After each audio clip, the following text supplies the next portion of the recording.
Hello and welcome to the Madness and Grace podcast, where we talk about mental health with an eye on our faith. I'm Dr. Matthew Stanford, and with me, as usual, is Dr. Madeline Stiers. How are you today, Maddie? I'm doing good. I'm good. How are you? I'm doing well. So I'm excited about this topic today. It's something that we run into all the time. I don't think people really understand how big of a negative impact this has on individuals in our society. And that's the idea of really kind of the myths related to mental health, but the stigma that comes out of that. In fact, one of the top reasons that people don't receive mental health care is because of stigma, really because of the shame. They're concerned they're going to get kind of outed if they go to a mental health care provider or tell someone. So this is a huge issue. And some of these myths that we'll talk about today really are because people just really aren't well educated about mental health. And sometimes they're cultural, sometimes they are just naive. And so what are some misconceptions you've heard in relationship to mental health in your clinical work or through the clinic at the Hope and Healing Center? Yeah, I think some of the myths that surround mental illness are pretty pervasive, and people think that they are actually true. When I think of myths around mental illness, obviously the first one that comes to mind is related to suicide. So not specifically like a specific mental illness, but people who struggle with serious mental illness often have thoughts of suicide or have tried to die by suicide. And people think that if you ask someone if they're having thoughts of suicide or if they're thinking about killing themselves, that will put the idea in their head and that will actually push them towards making that attempt. And in reality, that's just not the case. People are much more likely to tell you the truth and be honest, like yes or no, I have or have not been thinking about suicide. But the myth is that if you ask someone, you're planting that seed and that's going to spur them on to take that action. That's just not true. Yeah, that's a real classic one. I think that's existed for a long time. Particularly parents will tell you that they're afraid to ask their child. I think one that I hear a lot that really, again, uh, I don't know if I call it a myth or a misconception or a misunderstanding. Is kind of a pervasive idea in the general population that mental illnesses aren't real illnesses in some way, that they're just in someone's, I guess no pun intended, they're just in someone's head.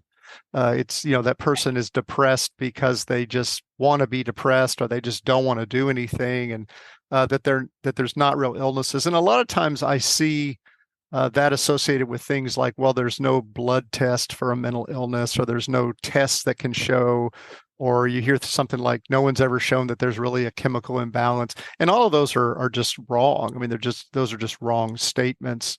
And so I think that idea that these things just don't exist or they're not real, and someone can just decide not to be that way. I hear that quite a bit, or I see that quite often. Yeah, it kind of leads into the idea that mental illness is a weakness or a character flaw of the person, and that people can just, quote, get over it, or just don't be sad and pick yourself up by your bootstraps and move on. And the reality is, people have bouts of depression or anxiety, stressors in their lives where you can kind of talk yourself out of it and move through the stress. But if you have a mental illness, like a diagnosable mental illness, like oftentimes you can't think yourself out of it.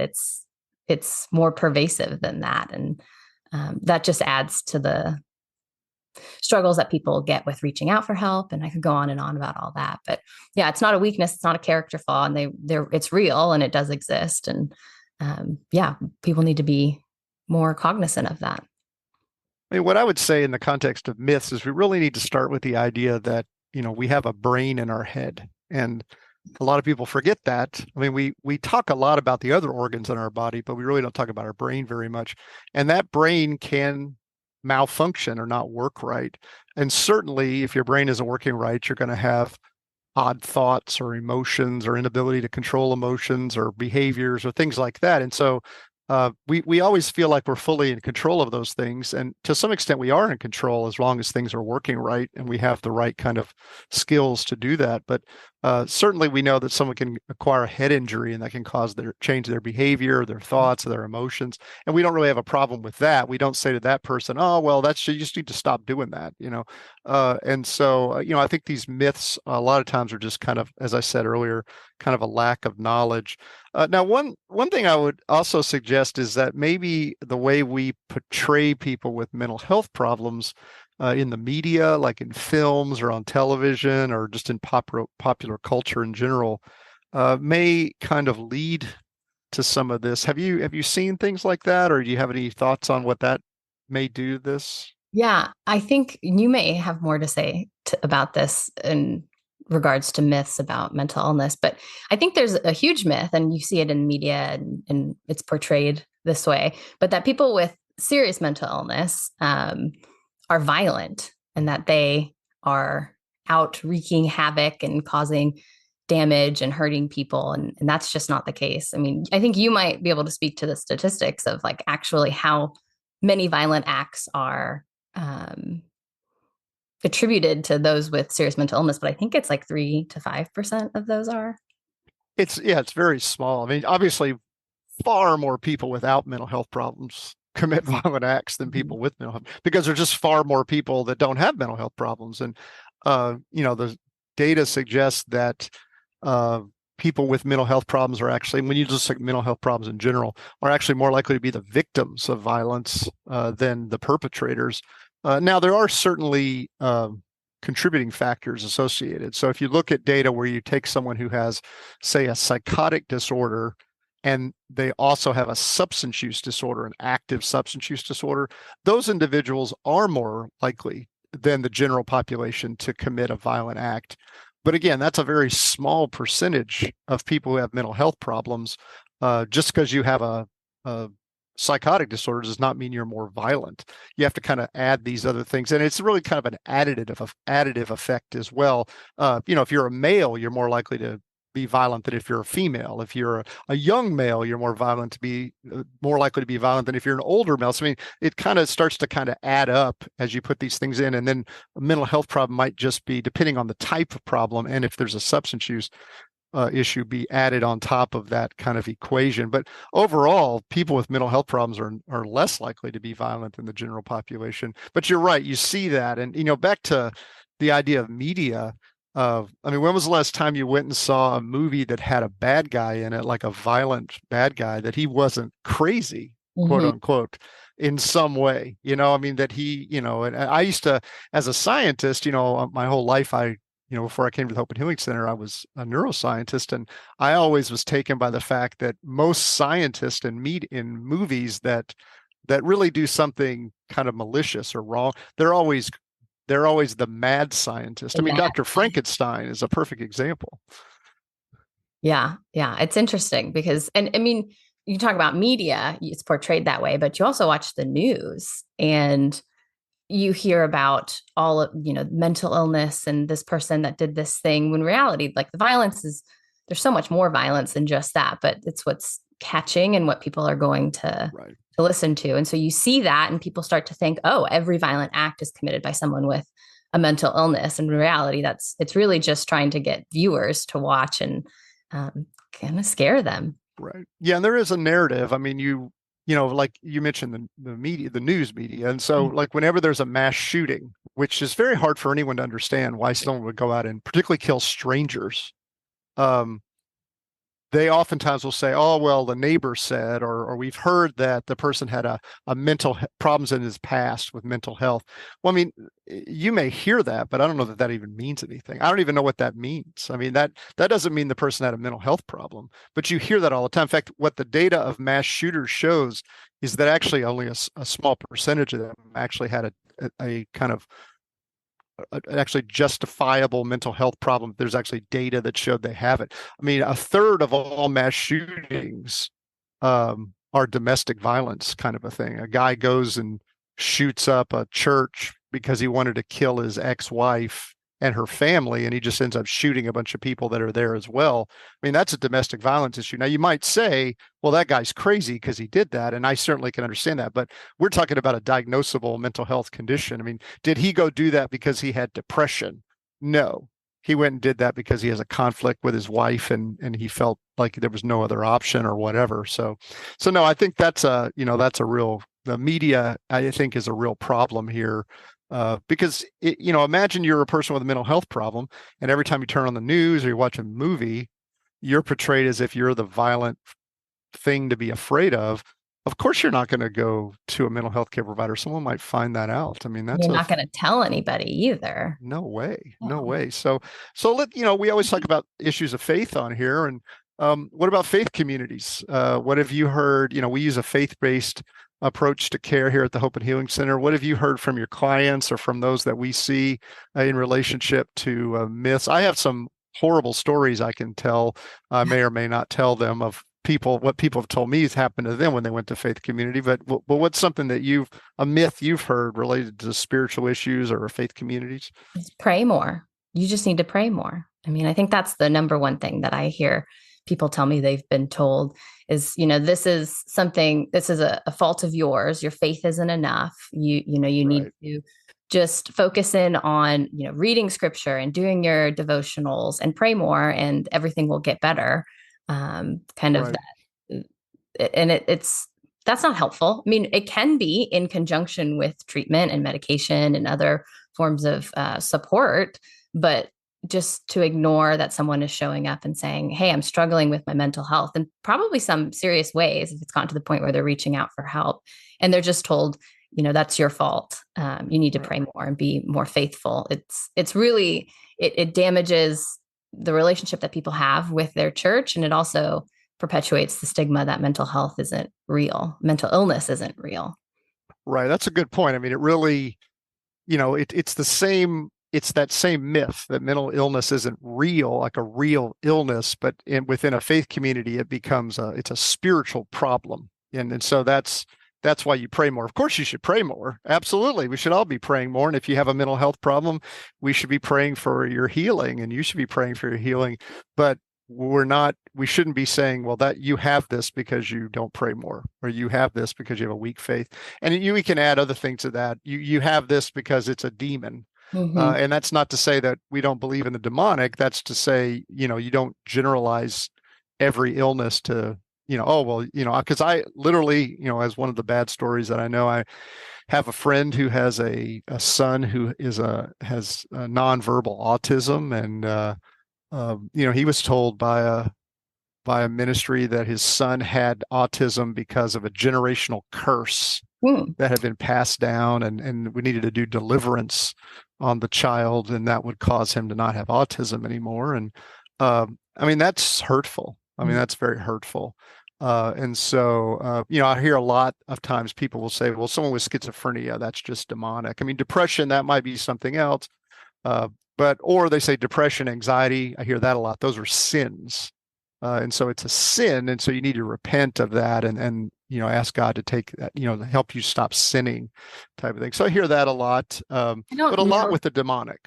Yeah. And I don't know if this is a myth necessarily, but I think most people show up at faith communities looking for help before they're going to see a doctor or a provider.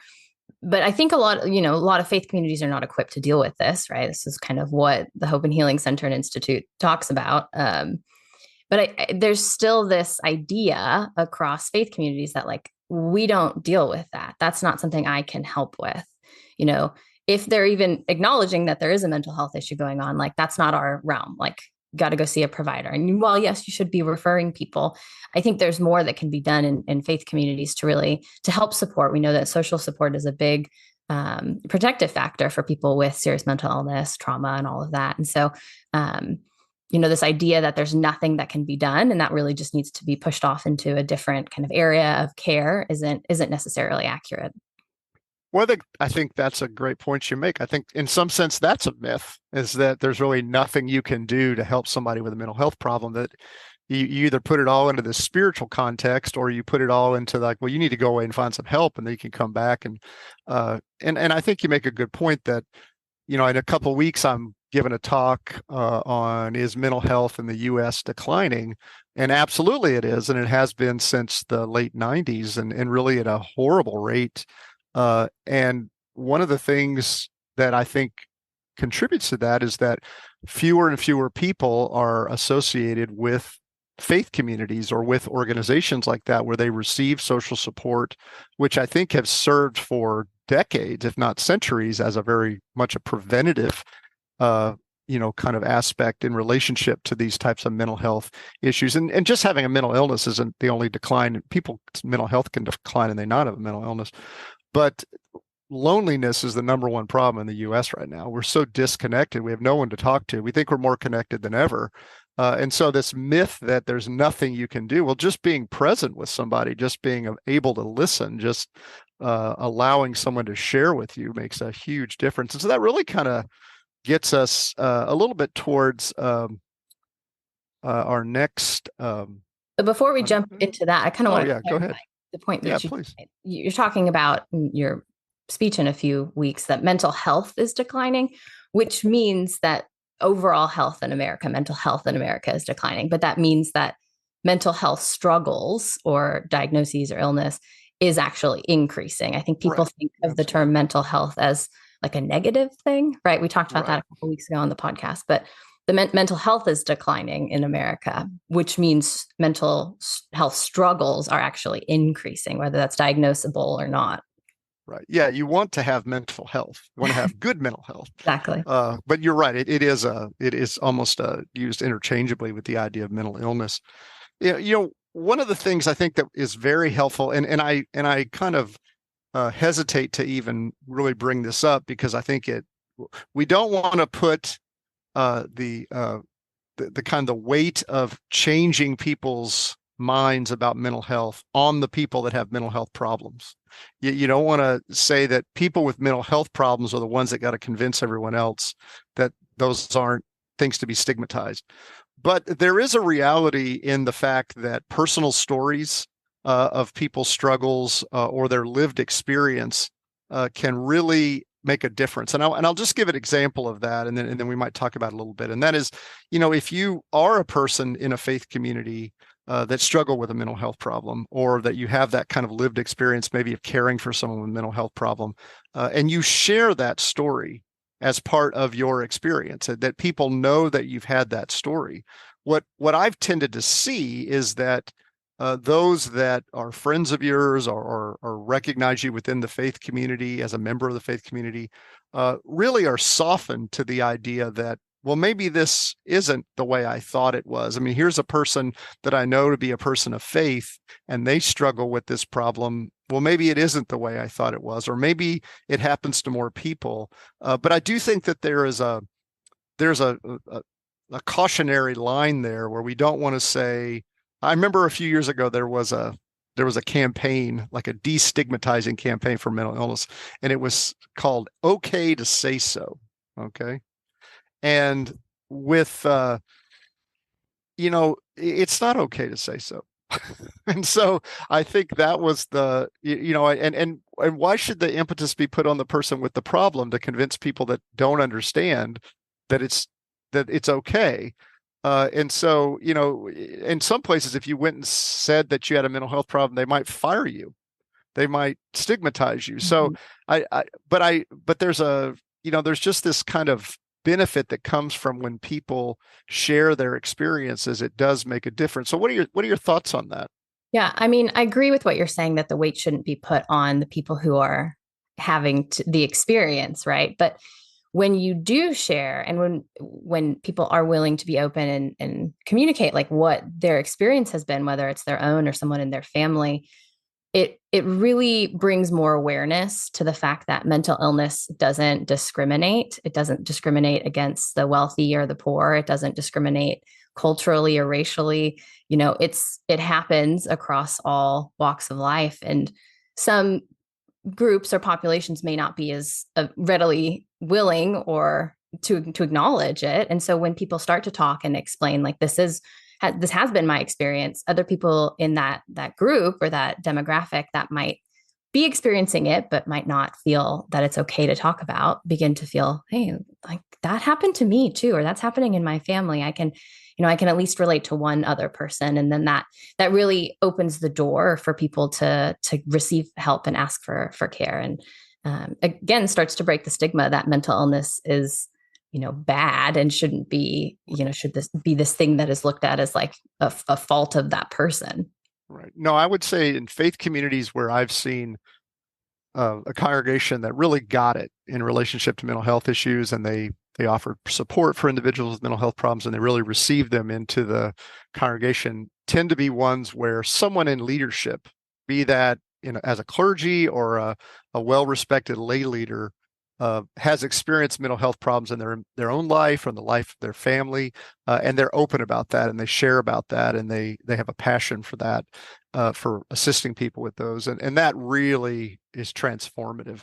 But what I'm not saying is for those that have mental health problems right now to go run out into unsafe situations and just start sharing. We always have to be careful who we share what with, no matter if it's mental health or whatever, and we Mhm. always have to share the amount that they can handle.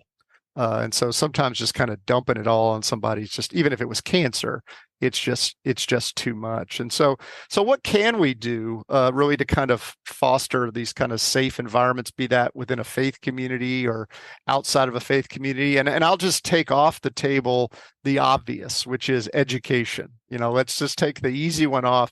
Obviously, education is the most important. But I would say, and you may disagree with me on and that's fine. You can tell me that and tell me why I'm wrong. But honestly, I would say that the culture that we live in right now here in the United States has been absolutely saturated with mental health education, and I don't think we do it well. And I don't think we do it at the right time frames. And I might speak to that in a moment. But I do think that the adult population of the United States right now is absolutely saturated with mental health information. And I don't think that that's made a big difference in relationship to stigma. I agree with you. I would also say that I think youth hear about it a lot more too. It kind of goes back to the social media that we were talking about earlier. If you get on social media, there's whole, I'm not on social media, so I can't, I'm going to use the wrong terms here, but there's the whole platform where people talk about mental health and how it's important. And there's this push that like, the younger generation is talking about mental health in a way that is not as stigmatized, but you also see people taking mental health diagnoses and talking about them and kind of generalizing them into the public. Right. So, like, you see this a lot with narcissism. Like, every man that has been recently broken up with or exited a relationship is now a narcissist. And every woman now has bipolar disorder or borderline personality disorder. And everyone, has all these diagnoses just because maybe you were being a jerk, maybe you were, but Right. that doesn't mean Right. that you have this diagnosis. And so, yeah, I think there's a lot of information out there. Some of it's misinformation, but when it's like the platform from which it's coming and when the information is actually delivered is oftentimes missing the mark. It's after something happens, after crisis hits, and we really need to be more proactive in how we're educating people on what mental illness is and then what to do when Right. you are faced with that, how you actually take forward proactive steps towards care. Right. I agree with you that there's a lot of education out there, but I think that it's so mixed up with the way it's presented isn't effective. And it's so mixed up with a lot of myth and misunderstanding and misinformation that it's almost impossible to differentiate good stuff from bad stuff. And we see that in almost any area that we news, anything, we see that. And so, I mean, my suggestion would be to target young children. We do that already with health. I mean, my son is a coach at a high school, and he teaches health in a middle school. And so they have a health class. They learn about their body. They learn about their organs. They learn about illnesses. They talk about cancer. They talk about eating healthy, and they almost never mention mental health at all.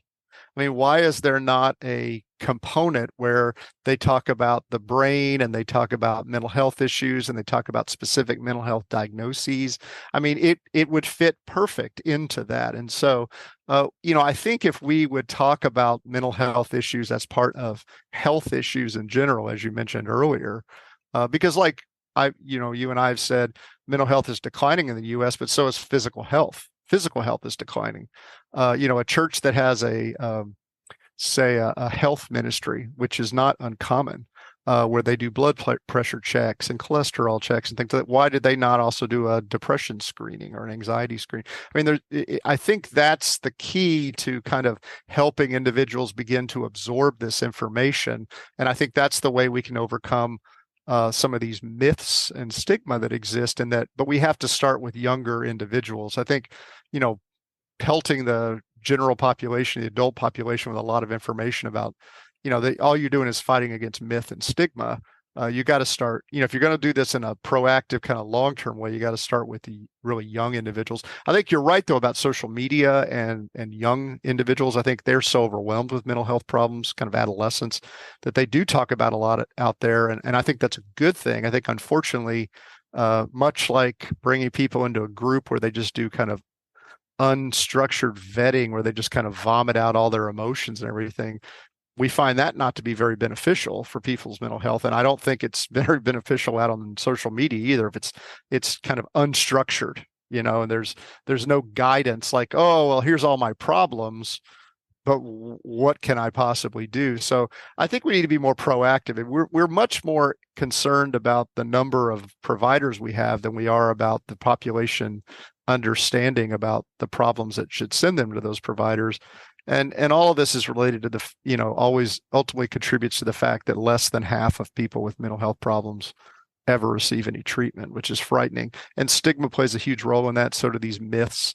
I think in the faith community, we have to do better. We have to say, I'm not going to judge you regardless of why I believe you have this problem or I personally think you have this problem. That's not important. The important thing is that you're distressed and that I'm here to support you and care for you. And there are effective treatments and I can help you get to those. And, we don't do that with people with diabetes. We don't do that with people with cancer. I mean, I've never met a pastor that told someone with cancer that they understood a spiritual way they can no longer have cancer. I mean, surely out on the edges of Christendom, there might be somebody, but that just doesn't happen very often. We're not talking about, and again, we're not talking about people that say don't go to a doctor for anything. We're talking about people who say don't go to a doctor for mental health problems, but go to a doctor for everything else. So those are these weird myths and misunderstandings, and I think we can just do a lot better. Hopefully, a podcast like this can help people to understand that there is something you can do. There is an opportunity for you to step up, even if you just listen to people. It makes a big difference. And hope, I think hope is another way that we can really help make kind of these safer environments for people to share. If people believe they're listened to and they believe that they can be better, get better than they are, I think that goes a long, long way. Yeah, absolutely. And what I oftentimes go back to is family, if I'm sitting with a family or if you're talking with with a community of people, it can get so confused with the diagnoses and the information and all of this. And, they might feel like they have to be able to identify exactly what's going on with this person before we get them to help.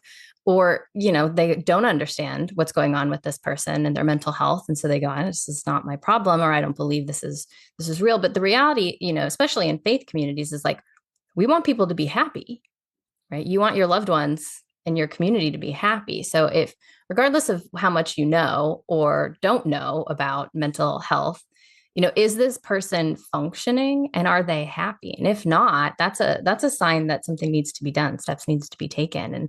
And, whether you're going to be the person that sits down and talks with them and works through the challenges or struggles with them, or you're the person that says, hey, do you want help finding some care? And you connect them with a mental health care provider, that's people think that that's not a big role in it, but it's huge. If someone doesn't take the steps to sit down with someone and say, hey, like, I see that you're not happy. Can I help? Can I help get you connected to someone who can help further? that's Uh, huge. That person might not ever make it to care if you're not able to do that. And so, yeah, focusing on like removing the stigma and understanding these myths and really just taking small actionable steps. We're not saying everyone needs to be a mental health care provider or have the knowledge around that level, but like knowing someone's not happy and not doing well, what can I do to get them connected to someone who can help further? yeah, I think in an odd way, this kind of saturation of our minds with these all this mental health information has caused us, particularly in the West, to use these terms very cheaply. Mm-hmm. And we just throw them around. And as you're saying, we need to just get rid of that. And we need to say, look, this person's in distress. They're struggling, and I'm just going to be present. I don't need to worry about whether it's depression, anxiety, whatever. I just need to help them how I can. And the first way is to be present and to listen and, and things like that. I think we also have to, another myth that I've heard that's related to that is really this idea that there are no treatments for these things, because I just think people they don't understand mental health care very well. And absolutely, there are effective treatments for depression and effective treatments for anxiety disorders and effective treatments for psychotic disorders. I mean, again, these are chronic conditions, and you may have the condition for a lifetime, depending. Some of them certainly go into remission and relent, but they can be managed. Just like diabetes, I think a lot of times we forget that is a chronic condition. Even though you may not meet criteria for diabetes because your diabetes is being managed, you still have diabetes. Same thing with chronic cardiac issues like high blood pressure and things like that. Easily managed. You certainly wouldn't tell somebody with high blood pressure, well, there's nothing for that. You just need to, pray more. And, I mean, we just need to get a little bit more, I think, compassionate. I think compassion oftentimes, in showing a little grace, I think that overcomes myths sometimes a lot faster and stigma a lot faster than education does. It's really kind of the position that we come from. So you got any final parting words for this topic, myths, stigma in mental health? I mean, I think I would say here's the plug, right? If you're in a faith community or just, like a school community or anything, and you're going, I think some of our key people here could use some education or some information on how to connect people to resources, or, we're needing some training on how to understand how to help people in our community. I'd say reach out to us. We've got our training department, our Gateway to Hope, and they can definitely, we have a lot of options of what we can do to help equip faith communities and other communities and how to identify mental illness and really take those steps towards setting up a system that they can help people in that community. So I'd say that's my shameless plug, and reach out to us. All right. Well, thanks for being with us today on Madness and Grace. And Maddie's right. If you have questions about mental health issues, or you need help, or you don't know what to do, just give us a call or email us, and we will help you figure it out, because that's what we do. So please join us next time as we continue our discussions of mental health and faith.